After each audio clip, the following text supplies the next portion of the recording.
날마다 행복한 묵상 2022년 41번째죠. 오늘은 로마서 두 번째 시간입니다. 하나님 말씀은 로마서 8장에 있는 말씀입니다. 1절부터 일부를 공독해 드리겠습니다. 그러므로 이제 그리스도 예수 안에 있는 자에게는 결코 정죄함이 없나니 이는 그리스도 예수 안에 있는 생명의 성령의 법이 죄와 사망의 법에서 너를 해방하였습니다. 율법이 육신으로 말미암아 연약하여 할 수 없는 그것을 하나님은 하시나니 곧 죄로 말미암아 자기 아들을 죄 있는 육신의 모양으로 보내어 육신의 죄를 정하사 육신을 따르지 않고 그 영을 따라 행하는 우리에게 율법의 요구를 이루어지게 하려 하심이니라. 육신을 따르는 자는 육신의 일을, 영을 따르는 자는 영의 일을 생각하나니 육신의 생각은 사망이요 영의 생각은 생명과 평안이니라. 12절입니다. 그러므로 형제들아 우리가 빚진 자로 돼 육신에게 져서 육신대로 살 것이 아니니라. 너희가 육신대로 살면 반드시 죽을 것이로되 영으로서 몸의 행실을 죽이면 살리니 무릇 하나님의 영으로 인도함을 받는 사람은 곧 하나님의 아들이라. 너희는 다시 무서워하는 종의 영을 받지 아니하고 양자의 영을 받았으므로 우리가 아빠 아버지라 부르짖느니라. 아멘.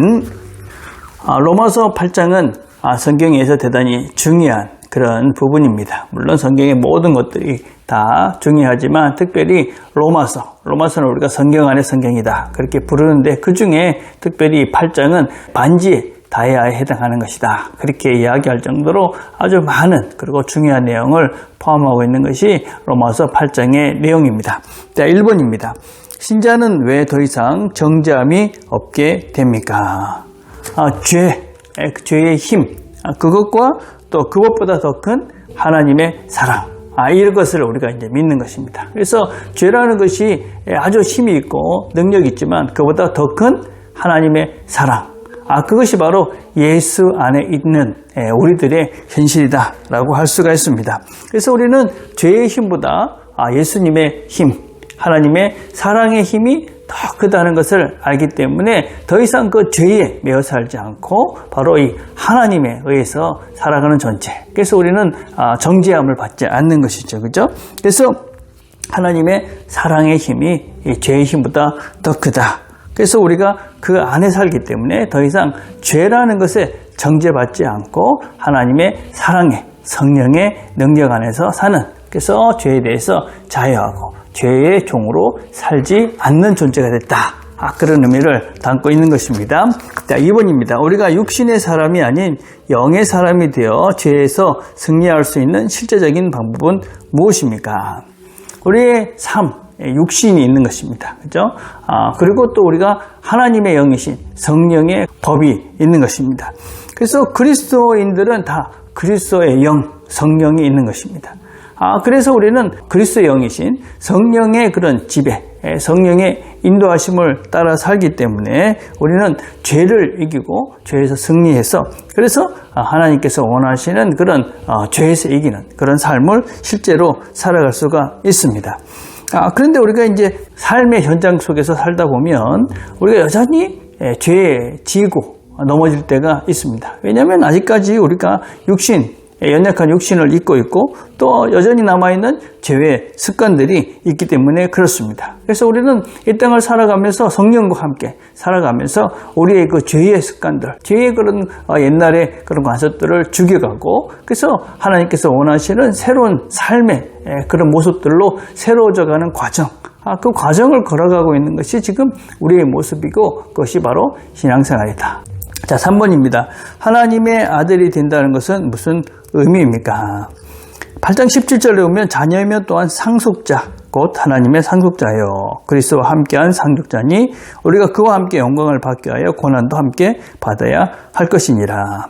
우리가 하나님의 자녀, 우리는 하나님의 특별한 선택을 받아서 하나님의 그런 자녀가 되는, 양자가 되는 그런 복을 우리가 누리는 것입니다. 그죠? 그런데 그 하나님 나라의 자녀가 되기 때문에 우리는 하나님 나라를 상속받고 하나님 나라의 자녀로서 살아갈 수 있게 되었다. 그렇게 말씀합니다.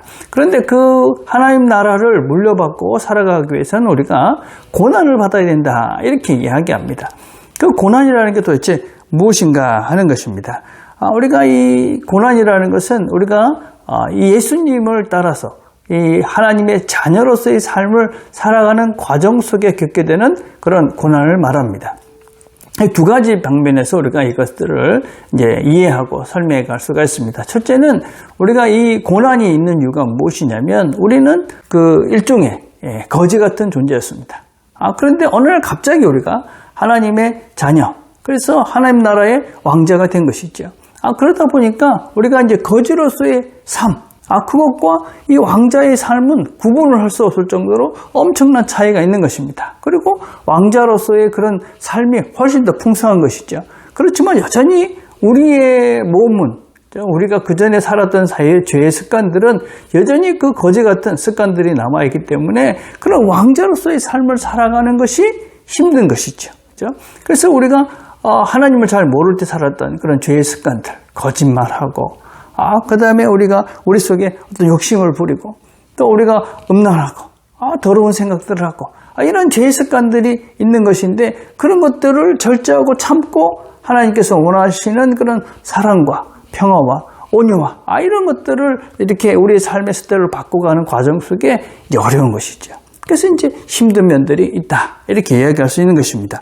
자, 그래서 이제 어떤 하나님 나라의 그런 법, 그 왕자로서의 그런 삶의 스타일과 과거의 나의 죄의 습관들, 이런 것들이 충돌이 일어나면서 힘든 것이죠. 그게 첫 번째 우리가 이 고난을 받게 되는 이유입니다. 두 번째는 하나님 아들로서의 삶, 그것은 무엇이냐면 그것은 사랑이고 겸손이고, 그리고 그건 희생이고 우리 자신들을 내어주는 자리로 나가는 것입니다. 예수님께서 살아온 그런 삶의 실제가 무엇이냐? 그분은 세상에서 뭔가 이렇게 많은 걸 취득하고 많은 것을 누리는 삶이 아니었습니다. 자신을 기꺼이 내어주는 그런 사랑의 삶이었죠. 그런 삶, 예수의 삶을 따라 살아가는 과정, 그것이 사실은 하나님의 자녀의 삶인데 그 길을 따라가려니 힘들 수밖에 없는 것이죠. 우리는 여전히 욕심이 있어서 나밖에 모르고 내가 더 가지려 하고 더 높아지려 하는데 예수의 길을 따라가는 것은 낮아지는 것이고 내 자신을 기꺼이 희생하는 자리입니다. 사랑의 자리죠. 그러다 보니까 그 삶의 걸음걸음들이 힘들 수밖에 없는 것입니다. 그래서 우리는 이 땅의 삶 속에서 예수의 길을 따라가는 하나님의 자녀의 삶을 살아가는데 고난이 있다.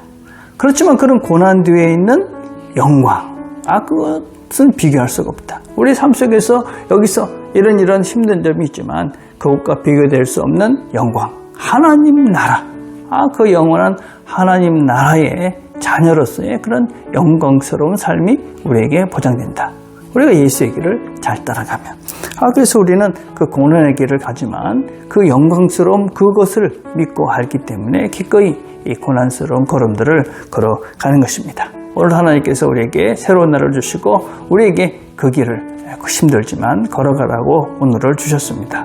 오늘도 이 길을 잘 따라가서 하나님께서 원하시는 그 영광스러운 삶의 실제들을 맛보는 이 하루가 되시기를 간절히 바라겠습니다.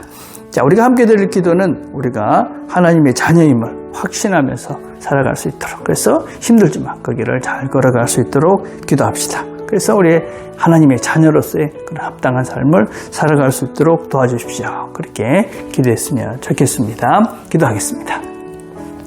하나님 아버지 감사합니다. 오늘 함께 말씀을 들었습니다. 우리가 누구인지를 잘 기억하고 우리가 걸어가는 걸음이 어떤 걸음인지를 우리가 잘 기억하고 오늘도 주께서 원하시는 그 걸음을 잘 걸어가서 우리의 삶을 통해서 하나님의 영광을 맛보는 이 하루가 되도록 은혜를 베풀어 주시옵소서. 예수님의 이름으로 기도드립니다. 아멘.